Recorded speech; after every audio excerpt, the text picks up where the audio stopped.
News hub, born to fight for right. नमस्कार, news hub में आप सभी का स्वागत है। मैं नुसरत आजमी। चलिए नजर डालते हैं आज की खबरों पे। यूट्यूबर्स हैं मुसीबत में। रणबीर अलाहाबादिया केस अपडेट में पुलिस ने अपूर्व मुखीजा को भी स्टेटमेंट देने पुलिस स्टेशन बुलाया। रणबीर अलाहाबादिया के कंट्रोवर्शियल रिमार्क के बवाल अभी तक थमा नहीं है। पुलिस कंप्लेंट्स लगातार बढ़ रही हैं और लोग स्ट्रिक्ट एक्शन की डिमांड कर रहे हैं। इस कंट्रोवर्सी का नया अपडेट ये है कि यूट्यूबर अपूर्व मुखीजा, जिसे हम रिबल किड भी कहते हैं, पुलिस स्टेशन पहुंची अपना स्टेटमेंट रिकॉर्ड कराने। अपूर्व मुखीजा खार पुलिस स्टेशन गई अपने लॉयर के साथ, जहां उनका स्टेटमेंट रिकॉर्ड किया गया।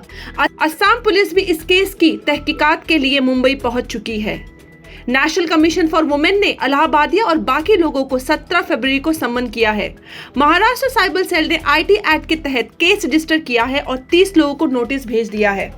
शिवसेना एमपी ने पार्लियामेंट में ओटीटी प्लेटफॉर्म्स पर सेंसरशिप की डिमांड उठाई है। वहीं वायरल क्लिप में अलाहाबादिया का एक क्वेश्चन ऑफेंसिव लगा, जिसके बाद उन्होंने माफी भी मांगी। कंट्रोवर्सी के बाद अलाहाबादिया के 50,000 फॉलोअर्स कम हो चुके हैं। कई सेलिब्रिटीज ने भी ये मुद्दा उठाया और वल्गैरिटी के खिलाफ आवाज उठाई है। आपका क्या कहना है इस मुद्दे पे? क्या ये सिर्फ सिलेक्टिव आउटरीच है या स्ट्रिक्ट एक्शन जरूरी है? कमेंट सेक्शन में जरूर बताएं। सुप्रीम कोर्ट ने इलेक्शन कमीशन ऑफ इंडिया को निर्देश दिया है कि ईवीएम के डाटा को ना मिटाया जाए और वेरिफिकेशन कॉस्ट को कम करे। सुप्रीम कोर्ट ने इलेक्शन कमीशन ऑफ इंडिया को इलेक्ट्रॉनिक वोटिंग मशीन ईवीएम के डाटा डिलीट या रिलोड ना करने का निर्देश दिया है। जब तक उनका वेरिफिकेशन पेंडिंग है, कोर्ट ने 40,000 वेरिफिकेशन कॉस्ट भी कम करने को कहा है। एडीआर का आरोप है कि ईसीआई का standard operating procedure EVM security check के लिए असमर्थ है। एडीआर की मांग ये है कि ईवीएम के बर्न्ड मेमोरी माइक्रो कंट्रोलर और सिंबल लोडिंग यूनिट एसएलयू की चेकिंग जरूरी है। ईसीआई का जवाब ये था कि ईवीएम वेरिफिकेशन का प्रोसीड्यूरल एफिडेविट कोर्ट में पेश किया जाएगा। एडीआर का कहना है कि ईसीआई का मॉक पुल सिर्फ एक फॉर्मेलिटी है और रियल बर्न्ड मेमोरी या माइक्रोचिप की चेकिंग नहीं होती। इसी वजह से पोलिंग के डाटा की रियल ऑथेंटिसिटी वेरीफाई नहीं हो सकती।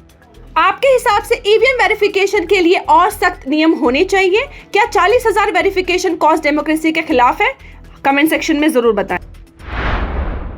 नया इनकम टैक्स बिल 2025 पार्लियामेंट में पेश किया जाएगा गुरुवार को, जिसमें टैक्स ईयर कॉन्सेप्ट, आसान रूल्स और डिजिटल एसेट्स पर सख्ती होगी। नया इनकम टैक्स बिल 2025 पार्लियामेंट में गुरुवार को इंट्रोड्यूस किया जा सकता है। ये बिल टैक्स रूल्स को सिंप्लीफाई करने के साथ साथ वर्चुअल डिजिटल एसेट्स पर भी सख्ती ला सकता है। सबसे बड़ा चेंज है टैक्स ईयर का नया कॉन्सेप्ट, जो पुराने असेसमेंट ईयर सिस्टम को हटा देगा। जानते हैं नए इनकम टैक्स बिल के बड़े हाइलाइट्स। पहला, टैक्स ईयर कॉन्सेप्ट। अब तक का कैलकुलेशन अप्रैल 1 से मार्च 31 तक होगा और पुराने असेसमेंट ईयर सिस्टम हटा दिया जाएगा। दूसरा, simple language. Complex legal terms और प्रोविजन हटा दिए गए हैं, जिससे बिल की लेंथ 823 पेज से 622 पेजेस हो गई है। नए सेक्शंस एंड शेड्यूल्स आए हैं, जिसमें 536 सेक्शंस और 16 शेड्यूल्स होंगे, जो पहले के 298 सेक्शंस और 14 शेड्यूल से ज्यादा क्लियर होंगे। डिजिटल एसेट्स पर सख्ती। क्रिप्टो, एनएफटीज जैसे वर्चुअल डिजिटल एसेट को अब अनडिस्क्लोज इनकम माना जाएगा। सैलरी डिडक्शन आसान होगी। Standard deduction, gratuity, leave encashment को एक ही जगह लिस्ट किया गया है। Better tax reporting. ये नया रूल टैक्स कॉम्प्लायंस और रिपोर्टिंग को इजी बनाने के लिए तैयार किया गया है।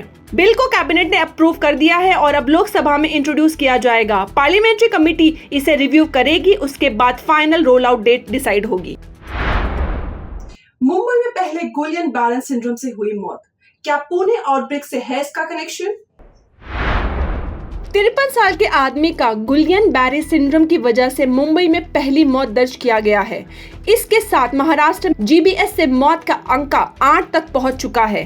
मरने वाले व्यक्ति बीएमसी के वीएन देसाई हॉस्पिटल में काम करते थे और उनका इलाज नायर हॉस्पिटल के आईसीयू में हो रहा था।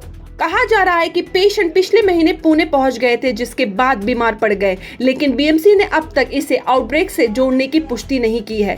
जनवरी 23 को एडमिट किए गए थे, जब उनको एक्सट्रीम वीकनेस महसूस होने लगी, जो कि जीबीएस का एक मेन सिम्टम माना जाता है। जानते हैं कि जीबीएस क्या है? जीबीएस एक रेयर ऑटो इम्यून डिसऑर्डर है, जिसमें इम्यून सिस्टम खुद रिवर्स पर अटैक करता है, जिससे मसल वीकनेस, पैरालिसिस और रेस्पिरेटरी फेलियर हो सकती है। ये ज्यादातर वायरल या बैक्टीरियल इन्फेक्शंस जैसे कैंपिलोबैक्टर जेजुनी के बाद होता है और कभी कभी वैक्सीनेशन के बाद भी ट्रिगर हो सकता है। क्या मुंबई को चिंता करनी चाहिए? एक सीनियर बीएमसी ऑफिशियल का कहना है कि जीबीएस के केसेस साल भर में आते हैं और जब तक पुणे आउटब्रेक से कोई डायरेक्ट कनेक्शन नहीं मिलता तब तक पैनिक होने की कोई जरूरत नहीं है। वहीं मुंबई में एक और केस सामने आया है जिसमें 64 साल की महिला को फीवर और डायरिया के बाद पैरालिसिस हो गया है, जो कि जीबीएस का एक मेजर सिम्टम हो सकता है। आपका क्या मानना है? क्या बीएमसी को इन केसेस की और ज्यादा इन्वेस्टिगेशन करनी चाहिए? कमेंट सेक्शन में जरूर बताएं। Deputy chief minister Eknath Shinde और शरद पवार की मुलाकात से महाराष्ट्र की राजनीति में गर्मागर्मी का माहौल। महाराष्ट्र के डिप्टी सीएम एकनाथ शिंदे और एनसीपी चीफ शरद पवार की अचानक मुलाकात ने राजनीतिक हलचल तेज कर दी है। दोनों ने गर्मजोशी से हाथ मिलाया, जिससे नई सियासत के संकेत मिल रहे हैं। जानते हैं ये मीटिंग इतनी इंपॉर्टेंट क्यों है? शिंदे की शिवसेना बीजेपी के साथ सत्ता में है, जबकि पवार हमेशा से एक मजबूत विपक्ष रहे हैं। समय ऐसा जब महाराष्ट्र की राजनीति में नए गठबंधन की चर्चा हो रही है। क्या एकनाथ शिंदे और शरद पवार के बीच नए इक्वेशन बन रहे हैं? इस मुलाकात के बाद राजनीति में नई समीकरण बनने की चर्चा सुरक्ष पे है। क्या महाराष्ट्र की राजनीति में बड़ा पलटवार होने वाला है? जानने के लिए बने रहें।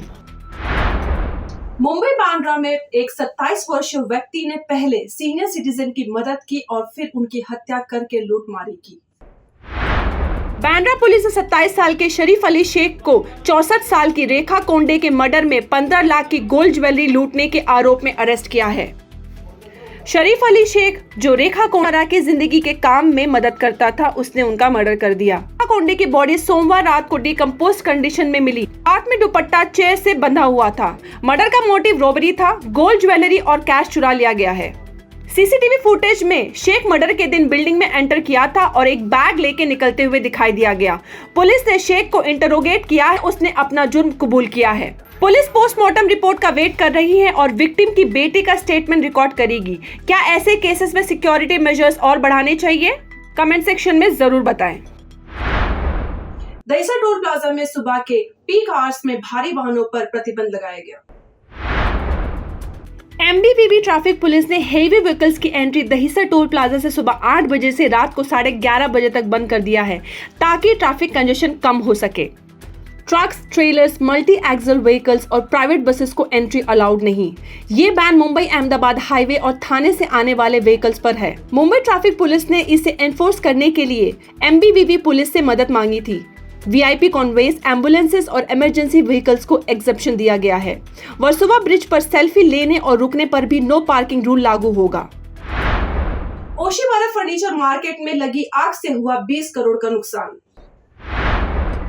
ओशिवारा ओल्ड फर्नीचर मार्केट में एक और आग ने 400 से ज्यादा शॉप्स और गोडाउन्स को जला दिया है, जिसमें शॉपकीपर्स का 20 करोड़ से अधिक का नुकसान हुआ है। कल सुबह 11:30 बजे लगी थी और शाम में 5:45 पर बुझाई गई। पहले भी मार्च 2023 में यहाँ ऐसी ही आग लग चुकी है। फायर ब्रिगेड अभी तक आग लगने का कारण जांच रहे हैं। काफी दुकानदारों ने पूरा स्टॉक खोया। कुछ ने 2 से 3 करोड़ तक का नुकसान उठा चुके हैं। लोकल शॉपकीपर्स और बिल्डर्स के बीच रीडेवलपमेंट को लेकर टेंशन थे। वहीं कुछ लोग बिल्डर्स पर आग के पीछे होने का आरोप लगा रहे हैं, लेकिन फायर ब्रिगेड का कहना है कि शॉपकीपर्स देर से इन्फॉर्म करते हैं, जिस वजह से आग कंट्रोल में नहीं आती है। आपका क्या कहना है? क्या रीडेवलपमेंट और लैंड डिस्प्यूट इस आग के पीछे हो सकती है? कमेंट करके अपनी राय जरूर बताएं। जोगेश्वरी का नया रेल टर्मिनस इस साल चालू होगा। वेस्टर्न रेलवे का 69 करोड़ का नया जोगेश्वरी रेल टर्मिनस अगले 6 महीने में शुरू होने वाला है। दादर, बांद्रा और मुंबई सेंट्रल पर भीड़ कम करेगा। 600 मीटर लंबा, 12 मीटर चौड़ा इस आइलैंड प्लेटफॉर्म जो 24 कोच वाली ट्रेन के लिए तैयार है, जिसमें 2 बर्थिंग लाइंस और एक power run down line shunting के लिए होगी। ट्रेन कोचेस के लिए वाटर फैसिलिटी भी यहाँ मिलेगी। काम 70 से 75% तक कंप्लीट होने का टारगेट मार्च तक रखा गया है। रेलवे पैसेंजर एसोसिएट के मुताबिक अगर एक ही टाइम पर 2 ट्रेन आ गई तो भीड़ और समय की दिक्कत हो सकती है। आपका क्या मानना है? क्या ये नए टर्मिनस से सफर आसान होगा या नए चैलेंजेस आएंगे? न्यूज अब चैनल में आज के लिए बस इतना ही। फिर मिलेंगे नए समाचार के साथ। मैं नुज़रत आज़मी। लाइक करें, शेयर करें, सब्सक्राइब करें और अपनी कमेंट सेक्शन में राय जरूर बताएं। धन्यवाद। News Hub, born to fight for right.